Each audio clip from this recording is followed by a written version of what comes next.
Durante um jogo de Eu Nunca na despedida de solteira da minha melhor amiga, eu disse, eu totalmente trairia meu marido patético se soubesse que nunca seria pega. Achei que seria só uma piada entre nós, mas ele descobriu e me confrontou na frente de todos, com os papéis do divórcio, durante a recepção do casamento da minha irmã. Meu marido me entregou os papéis do divórcio na recepção do casamento da minha irmã, diante de 200 convidados, porque eu, bêbada, disse às minhas amigas que eu trairia se pudesse sair impune. Tenho 32 anos e estamos casados há 8. No mês passado, na despedida de solteira da minha melhor amiga, estávamos todas bêbadas jogando Eu Nunca. Alguém perguntou sobre fantasias de traição. Eu ri e disse, por favor, se eu soubesse que nunca seria pega, eu totalmente trairia meu marido patético. Ele ficou tão entediante. Minhas amigas riram. Uma delas disse, garota, você é terrível. Mas eu continuei. Não, sério, ele só trabalha e joga videogame. Nenhuma emoção. Eu mereço coisa melhor do que esse fracassado. O que eu não sabia era que uma colega de trabalho dele estava sentada na mesa ao lado. Ela gravou tudo. Na manhã seguinte, acordei sozinha. Encontrei ele na cozinha com os papéis do divórcio impressos. Ele deu play no vídeo no celular. Meu estômago gelou. Espera, amor. Eu estava bêbada. Era só conversa de mulher, eu disse. Ele me olhou com um olhar vazio e respondeu. Você me chamou de patético. De um homem lamentável. Eu não quis dizer isso. Você sabe como a gente fala besteira quando bebe. Não, ele respondeu. Eu não falo de você assim quando bebo. Nunca. Ele foi embora naquele mesmo dia. Se mudou para a casa do irmão. Entrei em pânico e comecei o controle de danos imediatamente. Contei à minha família que ele estava exagerando por causa de uma conversa bêbada e sem importância. Postei no Facebook que casamentos precisam de confiança e compreensão, não de abandono por causa de piadas. Minha mãe o chamou de controlador. Minha irmã disse que ele estava sendo emocionalmente abusivo por me punir por nada. Mas ele não se importou. Deu entrada no divórcio, alegando ruptura irreparável. E aí veio a pior parte. No fim de semana passado foi o casamento da minha irmã. Eu era madrinha, estava no altar. A cerimônia terminou e já na recepção, eu fazia o discurso de dama de honra quando vi ele entrar, de terno. Travei, mas continuei o discurso. Quando terminei, ele veio direto até mim, na frente de todo mundo. Você anda dizendo pra todo mundo que eu sou fraco, ele disse, alto bastante para várias mesas ouvirem, que eu não aguento uma piada, que abandonei nossa família. Não é o lugar pra isso, sussurrei. Você tornou este lugar quando mentiu pra todos, ele respondeu. Então ele tirou um envelope do bolso. Estes são os papéis do divórcio. Assina. Minha mãe se levantou furiosa. Como você se atreve a arruinar o casamento da minha filha? Ele se virou pra ela e disse. Sua filha disse pra uma sala cheia de gente que me trairia se pudesse. Me chamou de patético. Mas eu é que sou o vilão. O salão inteiro ficou em silêncio. Minha irmã parecia mortificada. Era uma piada, eu disse, tremendo. Não, ele respondeu. Uma piada engraçada. O que você fez foi dizer a verdade achando que eu nunca saberia. Ele colocou os papéis sobre a mesa. 2 semanas. Ou você assina, ou a gente faz isso no tribunal, onde todos vão ouvir exatamente o que você disse. E foi embora. A família explodiu. Metade ficou do meu lado, dizendo que ele era um psicopata por fazer aquilo num casamento. A outra metade ficou em silêncio. Meu tio perguntou se eu realmente tinha dito aquelas coisas. Minha prima comentou que nunca tinha ouvido o marido falar dela daquele jeito, bêbado ou não. Mas o pior foi meu pai. Mais tarde, ele me chamou de lado e disse. Querida, estou casado há 35 anos. Nunca nenhuma vez chamei sua mãe de patética na frente dos amigos e nem pensei em trair ela. Isso não é o vinho falando. É o que está dentro do seu coração. Continuei tentando convencer todo mundo de que não significava nada, que casais fazem piadas, que ele estava sendo dramático. Mas à noite, lembro do rosto dele vendo aquele vídeo, dos ombros caídos, dele dizendo, baixinho, eu não falo de você assim. Lembro das risadas das minhas amigas quando o chamei de entediante, de como me senti poderosa dizendo que merecia coisa melhor, de como foi fácil destruí-lo quando ele não estava lá para se defender. Agora estou morando na casa da minha mãe. Ela insiste que estou melhor sem alguém que não sabe perdoar. Minha irmã não fala comigo porque levei drama pro casamento dela. Meu pai só balança a cabeça quando me vê. Os papéis ainda estão na minha cômoda sem assinar. Fico repetindo pra mim mesma que ele exagerou. Que casamentos reais sobrevivem a coisas piores. Que ele deveria ter conversado comigo em vez de explodir tudo. Mas então eu imagino ele no trabalho, no dia seguinte, depois que a colega mostrou o vídeo. Sentado na mesa, sabendo que a esposa o acha patético. Que as amigas dela riram do fracassado que ele é. Que ela fantasia com outros homens. Fui eu que fiz isso. Minha boca bêbada. Minha arrogância. Minha necessidade de parecer descolada pras amigas. Sou eu a idiota por achar que ele devia ter deixado isso pra lá, em vez de destruir toda a nossa vida por um comentário estúpido e bêbado? Atualização. Acabei assinando os papéis. Tive que assinar. Meu advogado basicamente disse que eu já estava perdida de qualquer jeito. Principalmente depois do que ele fez no casamento, qualquer simpatia que um juiz pudesse ter por mim desapareceu. Mas assinar aqueles papéis quebrou algo dentro de mim que eu nem sabia que podia se quebrar. Ninguém te conta como o divórcio faz sua vida desmoronar rápido. Eu sabia que ia perder meu marido, é claro, mas perdi todo o resto também. Meu grupo de amigos sumiu. Descobri que, na verdade, a maioria deles era amiga dele e só me tolerava. Aquelas da despedida de solteira? Sumiram depois que o vídeo se espalhou no nosso círculo social. Sim, aquela colega de trabalho que gravou a cena mandou pra todo mundo. Até minha amiga que se casou, aquela cuja festa começou toda essa bagunça, me ligou chorando semana passada. O marido dela viu o vídeo e perguntou se ela sentia o mesmo. Se todas as esposas do nosso grupo secretamente odiavam os maridos. Ela gritou comigo, disse que estraguei a lua de mel dela com a minha atitude tóxica. Nunca mais ouvi dela desde então. Mas o golpe mais pesado veio 3 dias depois que voltei pra casa da minha mãe. Meu, agora, ex-marido postou algo no Facebook. Nada sobre mim, nada de desabafo, só um status simples. Recomeçando. Às vezes, as decisões mais difíceis levam aos melhores resultados. Só isso. Mas os comentários, Deus, os comentários. A família dele, que sempre me adorou, foi impiedosa. A mãe dele escreveu, orgulhosa de você por reconhecer o seu valor. A irmã comentou, quem não te valoriza, não te merece. Mas o que mais me destruiu foi o do pai dele. Homens de verdade não toleram desrespeito. Bem-vindo de volta, filho. Bem-vindo de volta. Como se eu tivesse roubado ele da família e agora o devolvido. Minha mãe viu o post e surtou. Começou a responder a todos, me defendendo, dizendo que eles estavam encobrindo abuso emocional. A mãe dele respondeu, chamar o próprio marido de patético na frente de uma sala cheia de gente é o único abuso que eu vejo aqui. E depois bloqueou a mim e a minha mãe. Todos eles bloquearam. 8 anos de natais, aniversários, jantares de família sumiram. Meu pai agora nem olha mais na minha cara. Descobri o motivo ontem. Aparentemente, meu ex foi falar com ele antes do casamento. Homem pra homem. Mostrou o vídeo e disse, vou me divorciar da sua filha. Quis te contar pessoalmente o motivo. Meu pai respeitou. Disse que entendeu e não culpava. Quando confrontei meu pai, ele só disse, eu te criei melhor do que isso. Onde foi que eu errei? O trabalho virou um inferno.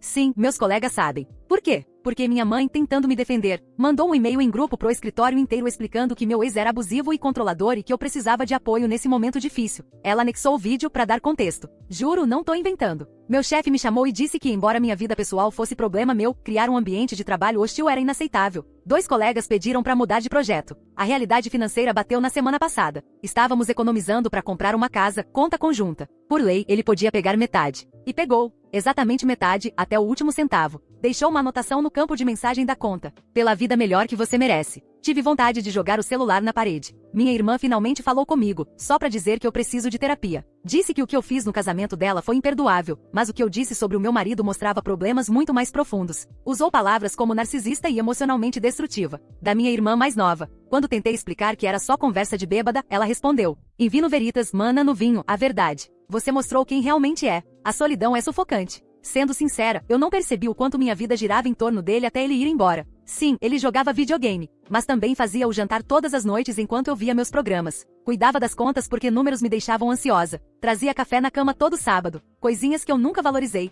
Descobri por amigos em comum que ele está ótimo. Ridiculamente ótimo. Emagreceu, foi promovido, entrou num grupo de trilhas. Postou uma foto no alto de uma montanha com a legenda. Nunca imaginei o que estava perdendo. Os comentários diziam o quanto ele parecia feliz, livre. Uma colega comentou, esse é o você que a gente sentia falta. Sentia falta. Como se eu tivesse sido um peso que ele finalmente largou. Minha mãe vive tentando me arrumar encontros. Você precisa mostrar que seguiu em frente também. Mas quem vai querer namorar uma mulher de 32 anos, divorciada, que foi publicamente largada num casamento por chamar o marido de patético? Minha mãe fez até um perfil de namoro pra mim. As mensagens que recebi eram ou de tarados que viram o vídeo e acharam que eu era fácil, ou de caras dizendo que não tolerariam desrespeito como meu ex. Um deles escreveu direto, não tô aqui pra ser o plano B patético de ninguém. A pior noite foi ontem. Fiquei rolando o feed me torturando quando encontrei um vídeo do nosso último aniversário de casamento. Ele tinha me surpreendido com uma viagem de fim de semana. No vídeo, eu tô rindo, dizendo pra câmera o quanto sou sortuda, o quanto ele é o melhor marido do mundo. E ele só está ali, sorrindo pra mim.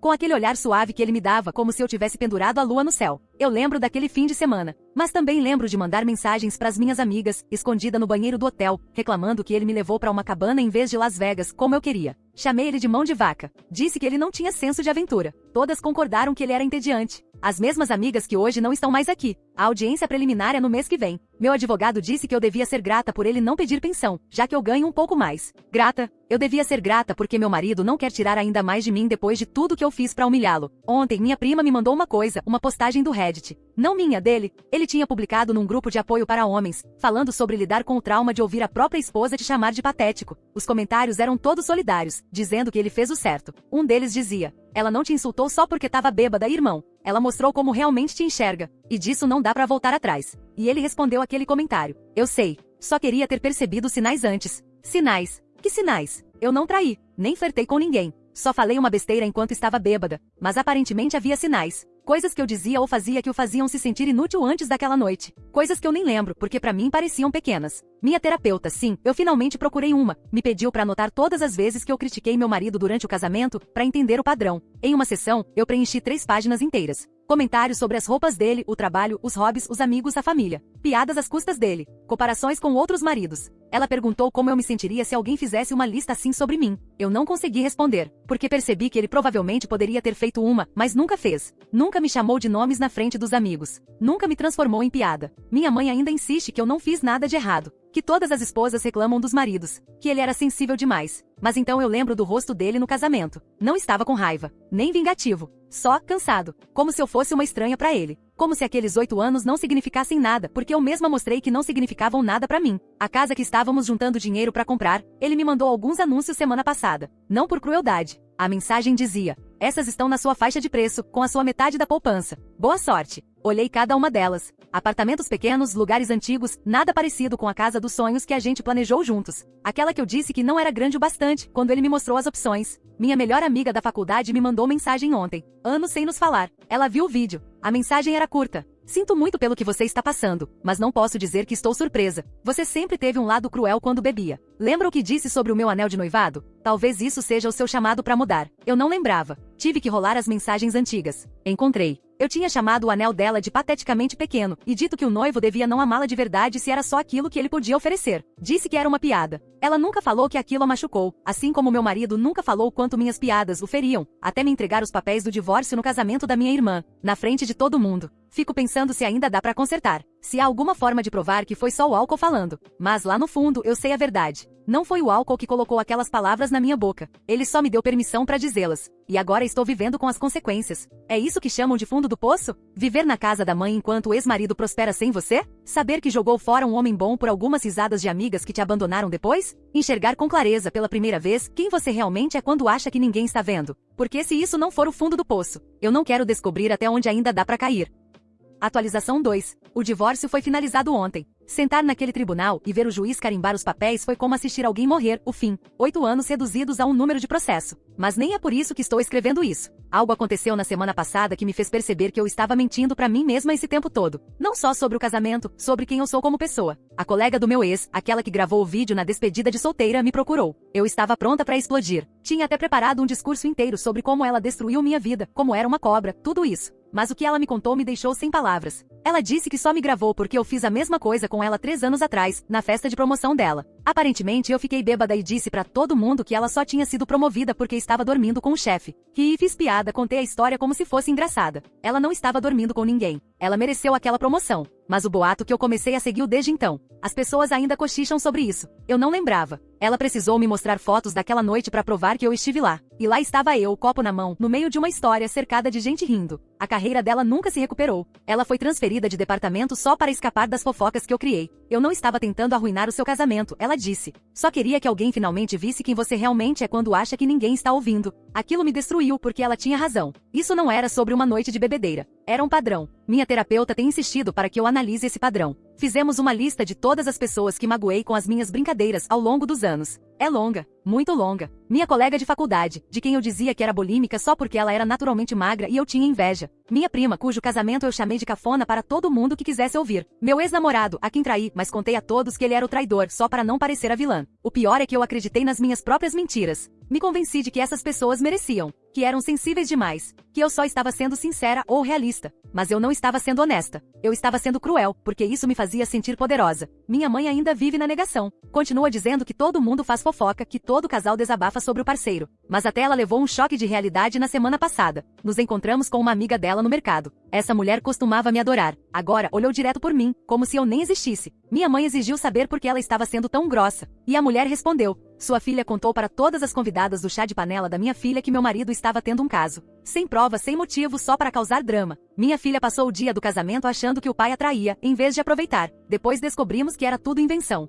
Eu me lembrei daquele chá. Eu estava entediada, queria atenção, então comecei a cochichar que tinha visto o pai dela num bar de hotel com uma mulher jovem. Era assistente dele. Eles estavam planejando uma surpresa, o upgrade da lua de mel. Mas eu transformei aquilo em algo escandaloso porque as pessoas estavam penduradas em cada palavra minha. Minha mãe ficou em silêncio o caminho todo de volta para casa. A realidade financeira também vem batendo forte. Meu ex ficou com o apartamento, já que o contrato estava no nome dele. Eu estou sangrando dinheiro neste estúdio minúsculo que cheira a cure do restaurante de baixo. Pagar pensão por filhos que nunca tivemos parece que doeria menos. Pelo menos eu teria algo para mostrar por 8 anos além de dívidas e arrependimento. Ele me bloqueou em tudo e com razão. Mas amigos em comum ainda me contam coisas. Ele se matriculou em uma aula de cerâmica. Cerâmica. Em 8 anos eu nunca soube que ele gostava disso. Provavelmente porque eu teria zombado dele. Que tipo de homem faz cerâmica? Eu consigo me ouvir dizendo. Fazendo-se sentir pequeno por querer experimentar algo novo. Minha irmã me ligou ontem, a primeira vez desde o casamento. Ela está grávida. Não queria que eu soubesse pelo Facebook, mas também deixou bem claro que eu não serei a madrinha. Nem mesmo estarei no chá de bebê. Não posso te ter por perto até você lidar com o que quer que isso seja, ela disse.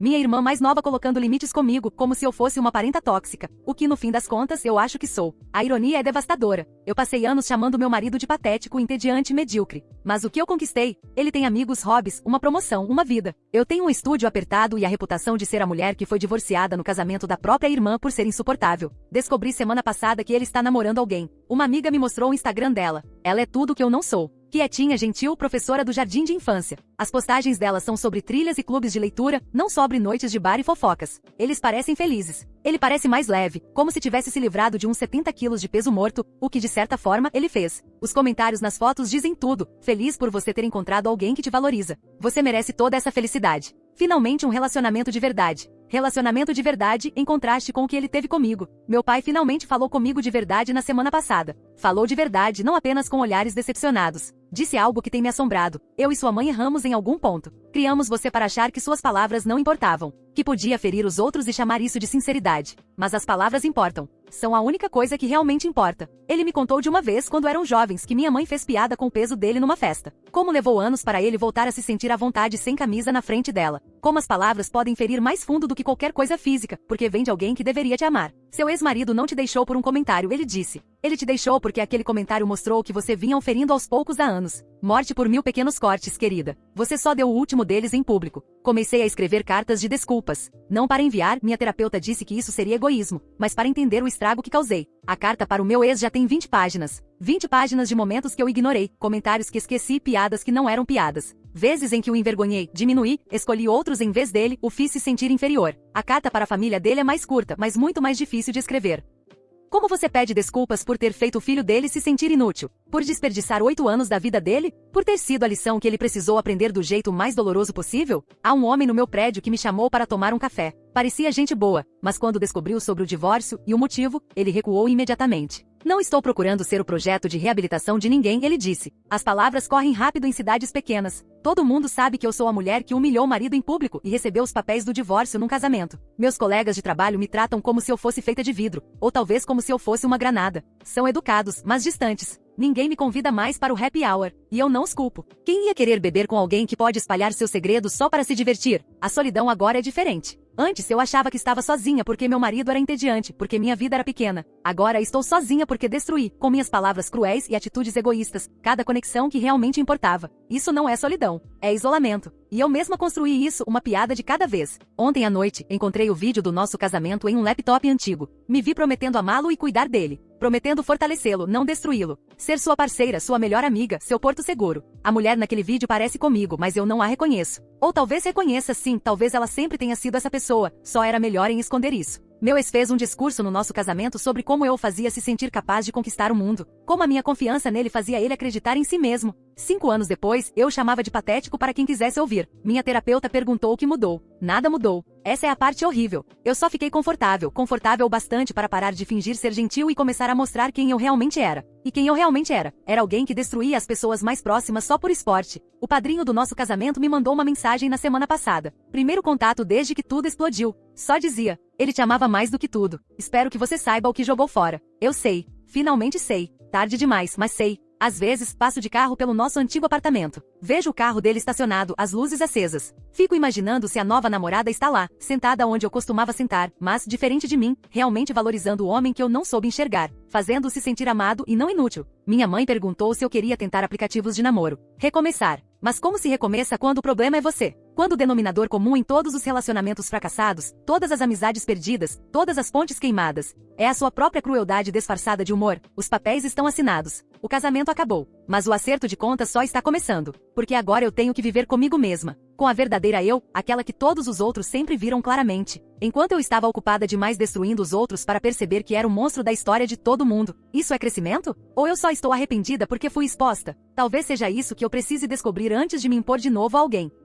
Atualização 3. A nova namorada do meu ex está grávida. Descobri pelo Instagram porque aparentemente todo mundo sabia antes de mim. Não que eu mereça saber primeiro ou sequer saber, mas ver aquela foto do ultrassom com a mão dele sobre a barriga dela foi como engolir vidro. 6 meses. Eles estão juntos há 6 meses e ela já está lidando que eu adiei por 8 anos. Sempre dizia que não estava pronta. Que filhos atrapalhariam as noites com as amigas, as viagens, os planos. Porque eu queria viver a minha vida primeiro. Acontece que eu estava vivendo a minha vida em vez de construir uma com ele. Os comentários na postagem do anúncio são todos de parabéns e corações. A mãe dele escreveu: finalmente vou ser avó. Que bênção vocês terem se encontrado. Finalmente. Como se eu tivesse sido o obstáculo à felicidade do filho dela o tempo todo. Minha terapeuta diz que eu preciso parar de comprar dor nas redes sociais, mas eu não consigo evitar. É como cutucar uma ferida. A vida dele é tudo o que nós planejamos, só que melhor, porque eu não estou nela. Minha mãe viu o anúncio também. A reação dela: nossa, isso foi rápido. Ela deve ter prendido ele com a gravidez. Mesmo agora, ela não consegue admitir que talvez, só talvez, ele esteja feliz, que outra pessoa está lhe dando a vida que eu fui egoísta demais para querer. Mas o anúncio da gravidez nem é a pior parte. O que aconteceu na semana passada no chá de bebê da minha prima é o que me deixou em pedaços. Eu não fui convidada. Obviamente. Minha família já aprendeu a lição sobre me incluir em eventos. Mas minha tia ficou com pena e pediu que eu deixasse o presente antes da festa. Parecia simples, chegar, entregar, ir embora. Quando cheguei, os carros já lotavam a entrada. A festa tinha começado mais cedo. Pelas janelas vi todos rindo, brincando com aqueles joguinhos de chá de bebê que eu sempre zombava. E então eu a vi, a namorada do meu ex, do chá da minha prima, na casa da minha família. Minhas mãos ficaram dormentes. Sentei no carro tentando processar aquilo. Acontece que ela e minha prima trabalham juntas. São amigas. Amigas de verdade, não apenas conhecidas de Facebook. Ela estava ali no meu espaço com a minha família, carregando o bebê do meu ex-marido. Eu deveria ter ido embora, mas em vez disso entrei. O cômodo ficou em silêncio, aquele silêncio horrível em que todo mundo para a conversa pela metade. Minha prima parecia mortificada. Minha tia começou a balbuciar que não sabia que eu viria. Mas ela apenas sorriu. Um sorriso suave, genuíno. Oi, ela disse. Ouvi tanto falar de você. E o jeito como ela disse aquilo, sem malícia, sem sarcasmo, só com gentileza, me fez me sentir minúscula. Porque o que ela poderia ter ouvido sobre mim? Que eu chamei o homem que ela ama de patético. Que eu o humilhei. Que eu fui a lição que ele precisou aprender antes de encontrar alguém como ela. Consegui entregar o presente e murmurar um parabéns. Quando me virei para sair, ouvi minha avó dizer: que moça doce. Ele realmente deu um upgrade, não foi? Deu um upgrade em mim. A própria neta dela. Consegui chegar até o carro antes de desabar completamente. Fiquei ali sentada, olhando pela janela enquanto ela ajudava minha prima a abrir os presentes, rindo de algo que minha tia disse, se encaixando perfeitamente no lugar de onde eu fui cortada. Naquela noite fiz uma estupidez. Mandei uma mensagem pro meu ex de um número que ele ainda não bloqueou, o do meu trabalho. Só escrevi: parabéns pelo bebê. Ele não respondeu. Mas na manhã seguinte, recebi um e-mail do advogado dele, ordem de cessar e desistir. Qualquer novo contato seria considerado assédio. Assédio por dizer parabéns. Meu pai me ligou naquela noite. Você precisa deixá-lo ir, ele disse. Você está virando alguém que eu não reconheço. Mas eu já me tornei alguém irreconhecível. É por isso que estou sozinha. O trabalho está piorando. Descobri que 3 colegas pediram transferência só para ficar longe de mim. O RH me chamou para uma reunião sobre adequação cultural, forma corporativa de dizer que todo mundo acha que eu sou tóxica.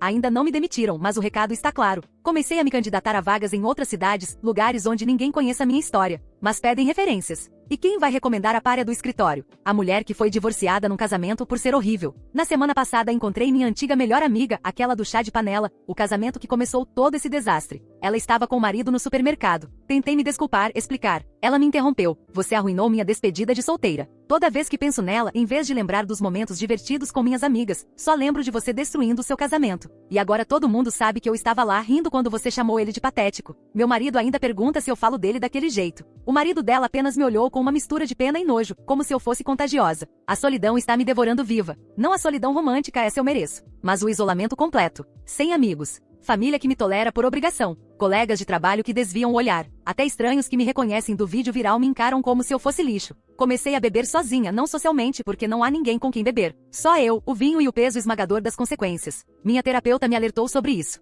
Disse que isolamento e álcool são uma combinação perigosa. Mas o que mais me resta? Não posso ir a bares, posso encontrar alguém. Não posso entrar em clubes, minha reputação chega antes de mim. Nem posso recomeçar do zero, porque a internet é pra sempre. Minha mãe finalmente está começando a ceder. Ontem à noite, depois de 3 taças de vinho, ela admitiu que sente vergonha. As amigas perguntam por mim naquele tom falso de preocupação. Ela está cansada de inventar desculpas. Até ela está se afastando. Talvez você devesse voltar pra casa, ela disse. Mas nós duas sabíamos que ela não quis dizer isso de verdade. Ela só quer que eu vá embora, quer deixar de ser a mãe de um exemplo do que não fazer. Achei um diário de 5 anos atrás enquanto empacotava as coisas. Cheio de reclamações sobre o meu ex. Que ele era previsível demais, confortável demais, seguro demais. Que eu queria emoção, aventura, paixão. Agora tenho toda a emoção que consigo suportar. A aventura de recomeçar completamente sozinha. A paixão expressa no ódio de todos ao meu redor. E o golpe final. O colega dele, o mesmo que me gravou, mandou outra mensagem. Um print de uma postagem que meu ex fez naquele grupo de apoio. Ele falava sobre se tornar pai, sobre como nunca achou que confiaria em alguém o suficiente para ter filhos depois do que aconteceu.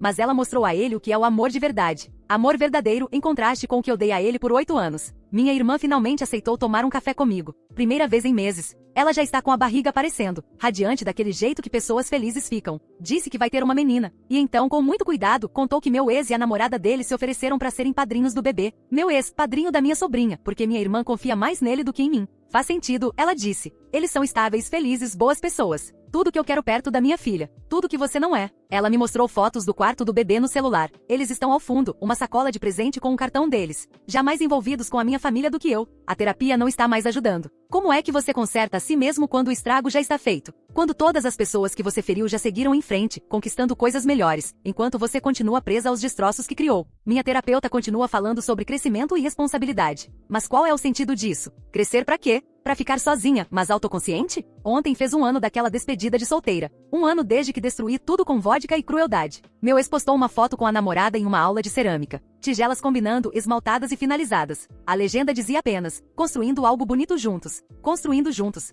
Tudo que eu destruí, ele está reconstruindo, sem mim. Melhor, mais forte, com alguém que enxerga o valor dele. Ainda tenho aquelas cópias não assinadas dos papéis do divórcio em algum lugar. Às vezes olho para elas e lembro de mim, sentada à mesa da cozinha da minha mãe, convencida de que era a vítima. Convencida de que ele exagerou. Convencida de que eu merecia algo melhor. Agora, sentada no meu apartamento vazio, rolando o feed das vidas felizes dos outros, finalmente entendo a verdade. Ele não exagerou. Ele não abandonou a nossa família. Ele se salvou de mim. E o pior, o absolutamente pior, é que agora eu consigo vê-lo claramente. O homem que eu ridicularizei, menosprezei e chamei de patético. Ele é gentil, engraçado, talentoso, leal, tudo o que um parceiro deveria ser. Tudo o que eu tinha e joguei fora por algumas risadas baratas de pessoas que nem falam mais comigo. Amanhã, devo buscar minhas coisas no nosso antigo apartamento. As últimas caixas. Ele não vai estar lá, o advogado dele organizou tudo. Mas terei que andar por aqueles cômodos uma última vez. Ver a vida que construímos, a que eu destruí, e a que ele agora está criando com outra pessoa. Fico me perguntando se existe um fundo do poço de verdade. Porque bater no fundo implica que é possível começar a subir de novo. Mas e se a queda nunca parar? E se as consequências nunca terminarem, só se acumularem?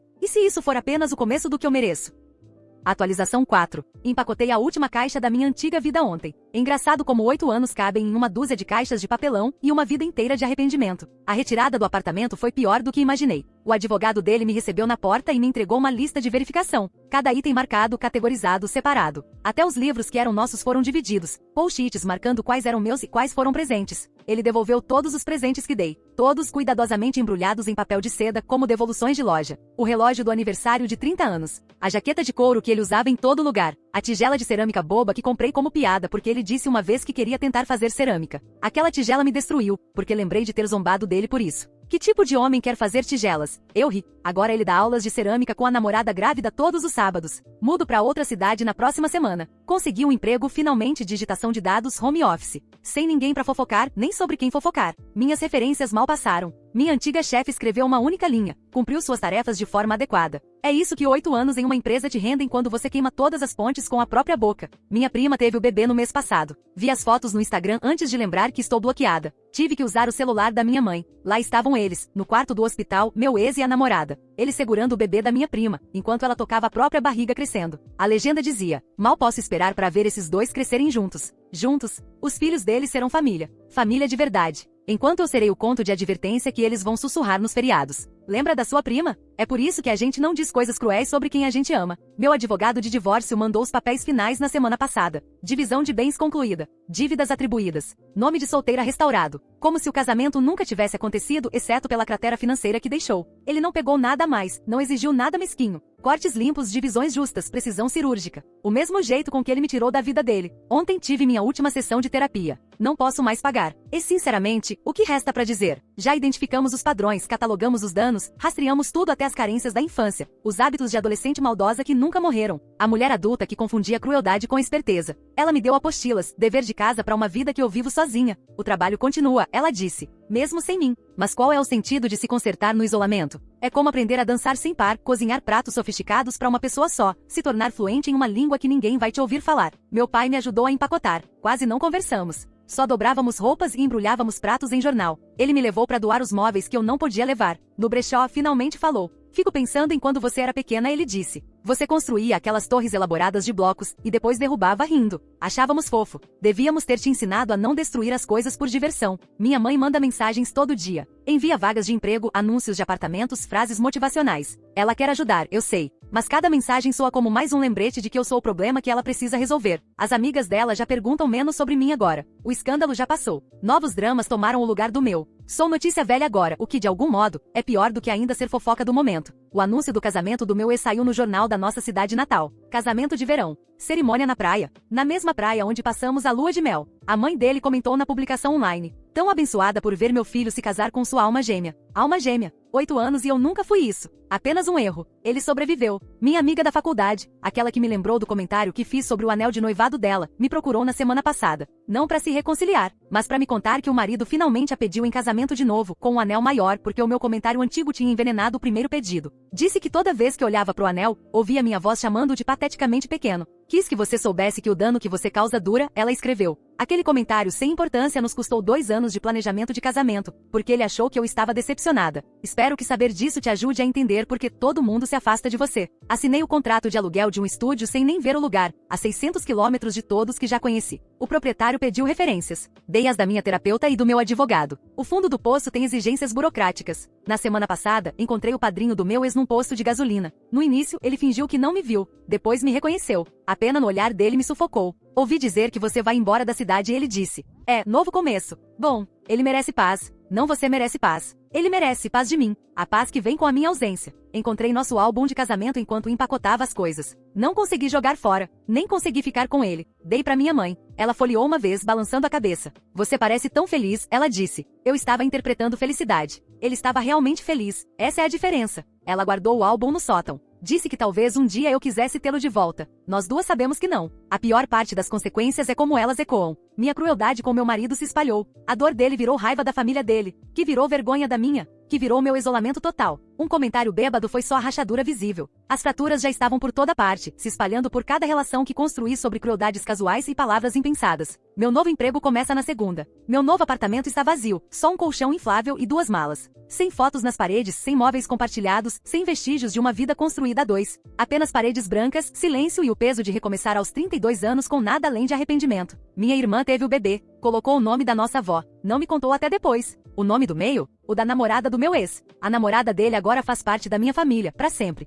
De um jeito que eu nunca mais vou fazer. Ela tem sido mais irmã pra mim nesses últimos meses do que você foi em anos, minha irmã escreveu. Quis honrar isso. Honra, lealdade, amor, coisas sobre as quais eu falava, mas nunca pratiquei. A turma de cerâmica deles postou fotos da mostra de primavera. Lá está meu ex, sorrindo, ao lado de uma mesa cheia de tigelas e vasos. A namorada dele ao lado, mão sobre a barriga, usando um anel que eu nunca cheguei a vê-lo escolher. A vida que eu ridicularizei por ele querer, construída sem mim, melhor sem mim. Eu parto amanhã. Carro cheio, direções impressas, podcasts baixados pra viagem. 12 horas pra pensar em tudo que destruí. 12 horas pra me tornar ninguém, num lugar onde ninguém me conhece. As últimas palavras da minha terapeuta continuam ecoando. O fundo do poço é o momento em que você para de cavar. A redenção é a escalada de volta. Mas você sobe sozinha até provar que é segura pra estar por perto. Segura pra estar por perto. É isso que eu preciso me tornar. Não feliz, nem bem-sucedida, nem amada, apenas segura. Alguém que não destrói os outros por diversão. Meu ex publicou um artigo sobre abuso emocional em relacionamentos. Não me menciona, mas é claramente a nossa história. Os comentários são cheios de apoio, pessoas compartilhando suas próprias experiências com parceiros que as diminuíam. Ele termina com: aprendi que o amor não deve parecer morte por 1000 cortes. O amor verdadeiro constrói. Ele não demole. Amanhã me torno ninguém. Sem passado, sem conexões, sem ninguém para ferir com palavras descuidadas. Talvez isso não seja redenção. Talvez seja apenas contenção. Me afastar de qualquer um que eu possa machucar. O caminhoneiro disse que levará 6 horas para transportar minha vida até um novo destino. 6 horas não é nada. Destruí 8 anos e uma vida inteira em 6 segundos com as palavras. Eu traí totalmente meu marido patético. Agora tenho uma vida inteira para lembrar desses 6 segundos, num lugar onde ninguém sabe meu nome. Meu celular tem 3 contatos agora. Meus pais e meu novo chefe. O fundo do poço tem um código de área que eu não reconheço. Num CEP onde ninguém sabe o que eu fiz. É aqui que a história termina. Não com redenção, reconciliação ou perdão. Apenas uma mulher, num apartamento vazio, estados distante dos destroços que criou. Finalmente entendendo que há coisas que, quando quebradas, nunca podem ser reconstruídas. Algumas palavras, uma vez ditas, ecoam para sempre. O silêncio é o que eu mereci. O isolamento é o que eu construí. E em algum lugar, a centenas de quilômetros daqui, um homem bom está fazendo cerâmica com sua namorada grávida, finalmente livre do peso do meu desprezo. Ele venceu, não porque se vingou ou quis provar algo, mas porque teve coragem de se afastar de alguém que não via o valor dele e encontrou alguém que via. E eu estou exatamente onde minhas escolhas me levaram. Sozinha, desconhecida, recomeçando com a consciência de que tive tudo e destruí. Apenas para divertir pessoas que esqueceram meu nome no momento em que deixei de ser interessante. Este é o meu final. Não trágico o bastante para despertar pena, nem cruel o suficiente para ser lembrada com infâmia. Apenas o destino silencioso de alguém que aprendeu tarde demais que palavras têm peso e que a crueldade cobra um preço. Espero que ele nunca mais pense em mim. Esse é o gesto mais gentil que posso desejar a ele agora. Ser nada na história dele, exceto a lição que o ensinou como o amor não deve se sentir. Amanhã, eu recomeço. Mas algumas histórias simplesmente não ganham um segundo capítulo. Às vezes, o fim é só o fim.